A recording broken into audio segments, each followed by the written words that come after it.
تعالوا لما اقولكوا على طريقة حلوة قوي لعمايل السمك الفيليه. معايا سمك فيليه بلطي طازة، مشطوف شطفة خفيفة جدا وسريعة جدا تحت الحنفية.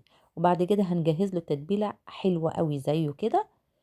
هتجيبي الكبة بتاعتك وهنجهز معاها في الفلاية رومي كبيرة وعليها نص حزمة بقدونس، ويكون الورق بس، وممكن كزبرة وممكن كرفس كمان بيخليه طعمه حلو جدا، ومعلقة كبيرة من الملح، معلقة كبيرة من الكزبرة، معلقة صغيرة من الكمون، معلقة صغيرة من الفلفل الأسود. ومعايا الليمون الكبير القضاليا اللي طالع دلوقتي عصرت عليه ليمونة، واديته ضربة حلوة كده عشان أنا مش عايزة الحاجة تتعصر قوي.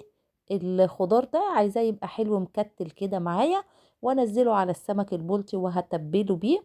وتأكدي ان كل سمكية او كل شريحة اتبلت كويس، ونركنه على جنب ونسيبه كده شوية ساعة ولا حاجة بيتبل. على السمك بتاعنا ما هيتبل هندخل نعمل الرز. هتجيبي الحلة بتاعتك نزلي عليها ربع كوباية من الزيت النباتي، وننزل عليها بصلة كبيرة متقطعة قطع صغيرة، وهنزل عليها معلقة من السكر، معلقة كبيرة من السكر. ومعلقة السكر دي هتوديلك الرز في حتة تانية خالص. اعمليه كده وادعيلي. والبصلايه هتحمر وتتكرمل بسرعه كده مع السكر، وما تسيبيهاش وتمشي لانها هتاخد لون بسرعه. ونزلي بقى معلقه صغيره من الكمون، ومعلقه صغيره من الكزبره، وطبعا معلقه الملح بتاعك، ومعلقه من الكركم لو انت عاوزه، والكركم هنا اختياري. وتشوحي الرز بتاعك تشويحه حلوه كده دقيقتين 3، وبعد كده نزلي عليه الميه المغليه وغطيه. وهنا الرز بعد ما شرب المية بتاعته، وطبعا كل كوباية رز عليها كوباية مية او على حسب نوع الرز اللي انت برضو بتستخدميه. وهنا الرز شرب المية بتاعته، وهبتدي اوطي عليه واديله تقليبة كده حلوة، واغطيه تاني واسيبه بقى يتشمع كده على نار هادية. على الرز بتاعنا ما يتشمع هناخد السمك، هحط زيت على النار وما يكونش زيت كتير قوي، حطيه على النار يسخن. وهاتي بقى شرايح السمك بتاعتك، تبدريها في الدقيق، ومن الدقيق على طول على الزيت، ما تركنيهاش على جنب عشان السمكة او الجزل ما تشربش الدقيق بتاعك. فتحطي في الدقيق تبدري وتحطي على الزيت. وبعد كده خلي النار بتاعتك وسط عشان ده سمك فيليه بيستوي بسرعة ما بياخدش وقت، وما تحركوهوش الا لما يبتدي ياخد لون، عشان لو قلبتيه وهو لسه ني هيتهري منك ويتقطع منك.